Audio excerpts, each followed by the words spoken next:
जयपुर से खबर आ रही है। जयपुर डिस्कॉम अधिकारियों की निजी अस्पताल पर मेहरबानी। एचटी लाइन के नीचे संचालित अस्पताल को नोटिस देकर खानापूर्ति, और देखिए नोटिस के बाद भी कार्रवाई नहीं हुई। आखिर किसे बचाने की कोशिश की जा रही है? डिस्कॉम अधिकारियों के घालमेल पर अब गंभीर सवाल उठ रहे हैं। बिजली कनेक्शन की स्वीकृति में बड़ी लापरवाही अब सामने आई है। डिस्कॉम के आदेश सिर्फ कागजों तक ही सीमित है क्या? ये एक बड़ा सवाल भी उठता हुआ नजर आ रहा है। कमजोर उपभोक्ताओं पर सख्ती और रसूखदारों पर मेहरबानी, आखिर क्यों? हाथोस निजी हॉस्पिटल मामले में कब तक जवाबदेही तय होगी? ये भी एक सवाल जो है उठता हुआ नजर आ रहा है। जयपुर डिस्कॉम के दोहरे मापदंड पर अब बड़ा सवाल खड़ा हो रहा है। ये इस वक्त की बड़ी खबर जयपुर से, जहां पर डिस्कॉम के आदेश सिर्फ कागजों तक ही सीमित है क्या? ये एक बड़ा सवाल उठ रहा है, और जवाबदेही आखिर कब तक तय होगी? जयपुर डिस्कॉम के दोहरे मापदंड पर बड़े सवाल उठ रहे हैं। कमजोर उपभोक्ताओं पर सख्ती की जा रही है। इतना ही नहीं बल्कि जो रसूखदार है उन पर मेहरबानी की जा रही है। हाथोस निजी हॉस्पिटल मामले में ये लापरवाही अगर हम कहें तो सामने आई है। जयपुर डिस्कॉम के दोहरे मापदंड पर बड़ा सवाल उठता हुआ नजर आ रहा है। डिस्कॉम के आदेश सिर्फ कागजों तक ही सीमित हैं या नहीं, इसको लेकर यह गंभीर सवाल उठ रहा है, क्योंकि मेहरबानी की जा रही है। कुछ चुनिंदा लोगों पर यह मेहरबानी की जा रही है। जो कमजोर उपभोक्ता हैं, जो मिडिल क्लास उपभोक्ता हैं, उन पर सख्ती जो है दिखाई जा रही है, लेकिन जो रसूखदार है, जो पैसे वाले हैं, उन पर यह मेहरबानी आखिर क्यों की जा रही है? जयपुर डिस्कॉम के दोहरे मापदंड का एक बार फिर से पर्दाफाश हुआ है, और अब गंभीर सवाल इस पर उठते हुए भी नजर आ रहे हैं। डिस्कॉम के आदेश का क्या सिर्फ कागजों तक ही पालन सीमित है? उपभोक्ताओं पर इस तरीके का दोहरा मापदंड आखिर क्यों है? क्योंकि पैसे तो दोनों तरफ से आ रहे हैं, चाहे मिडिल क्लास हो चाहे रसूखदार हो, लेकिन मिडिल क्लास को उतना ही प्रताड़ित किया जा रहा है, उतनी ही सख्ती उन पर बरती जा रही है।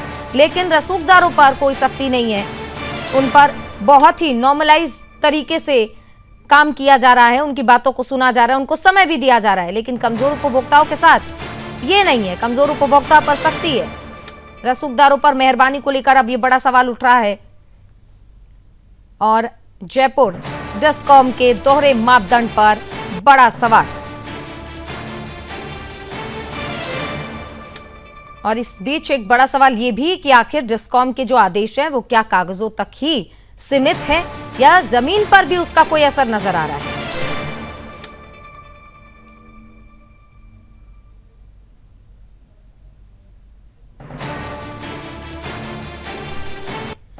और हमारे सहयोगी भूपेंद्र शर्मा, ब्यूरो चीफ राजस्थान समाज से जुड़ गए, उनका रुख करते हैं। भूपेंद्र, क्या है ये पूरा मामला, और डिस्कॉम की ये जो आदेश है ये कागजों तक ही सीमित है, ऐसे आरोप आखिर क्यों लग रहे हैं?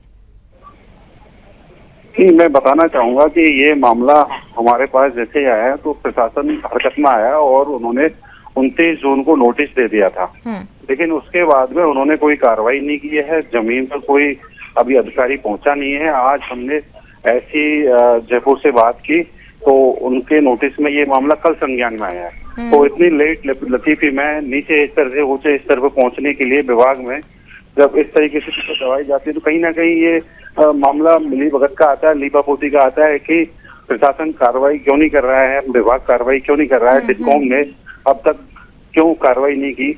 नियमों के तहत या तो इस जमीन को कनेक्शन ही नहीं दिया जाता, जो हॉस्पिटल अभी चल रहा है उसको कनेक्शन नहीं मिलना चाहिए था, लेकिन यहाँ पे कनेक्शन भी जारी कर दिया गया। तो वो किस आधार पे किया गया?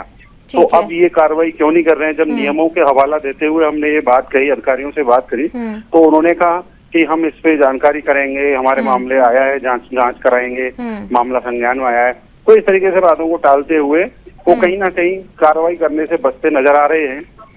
ठीक है, यानी कि भूपेंद्र कह सकते हैं कि अभी मामला उजागर हुआ है, सुदर्शन न्यूज ने प्रमुखता के साथ इसको चलाया है, तो 2-4 दिन ये खबरों में बना रहेगा, चर्चाओं में बना रहेगा, और इस पर जांच की बात की जाएगी। लेकिन देखना यह भी होगा कि क्या इसमें सच में जांच होगी, या फिर ये भी बाकी के मामलों की तरह ठंडे बस्ते में चला जाएगा।